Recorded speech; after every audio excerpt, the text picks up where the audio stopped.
crawled out of the sewer, pulled a skateboard from his backpack, and then sped off. Soon he slid up to the drivetrain under the lead truck and stuffed his backpack into the gap. Then he hid his entire body inside and tucked the skateboard away. The truck arrived at the checkpoint, and the special police on duty immediately began inspecting it. While they were checking under the vehicle, their eyes met Jack's. Jack acted decisively and subdued the officer, then stuffed the unconscious cop under the truck. He put on the officer's mask and hat, slid out from beneath the vehicle, and the other nearby officers didn't notice their comrade had been replaced. Disguised, Jack swaggered into the estate. He took out the timed explosives he'd brought and quietly installed one under each car. When everything was ready, he changed into a crisp suit and planned to blend into the banquet. He was doing all this to eliminate the president's son who was attending. It turned out that this man, sheltered by his mother the president, had founded a telecom fraud company that siphoned seniors' pensions to fund his mother's campaign. Jack's kind neighbor was one of the victims.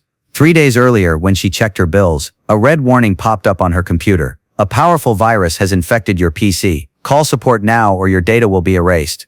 She immediately followed the instructions and called the rescue number. On the other end was the scam company's manager. Using the virus, the manager saw that the woman's online account held $2 million in savings. It was a fat sheep about to walk into their pen. Under the manager's carefully woven lies, the old woman followed step-by-step instructions, slowly ceding control of her computer to the manager. The next second the screen went black. When the computer rebooted, she discovered her account balance had been wiped to zero. She froze in disbelief. At the scam company, everyone erupted in cheers. They'd easily stolen another huge sum. The shocked old woman was devastated, because the $2 million wasn't just her life savings. It also included a children's charity fund she managed. The kind woman couldn't bear the outcome. She didn't know how to face those poor children. That night, Jack brought a jar of freshly harvested honey to the woman's house for dinner. He knocked for a long time, but there was no answer. Yet the lights inside remained on. Sensing something was wrong, Jack pushed open the door and walked in, only to find the woman had already passed away. After checking her computer logs, Jack finally understood the whole chain of events. As a retired top-tier killer, he could not tolerate the elder who had always cared for him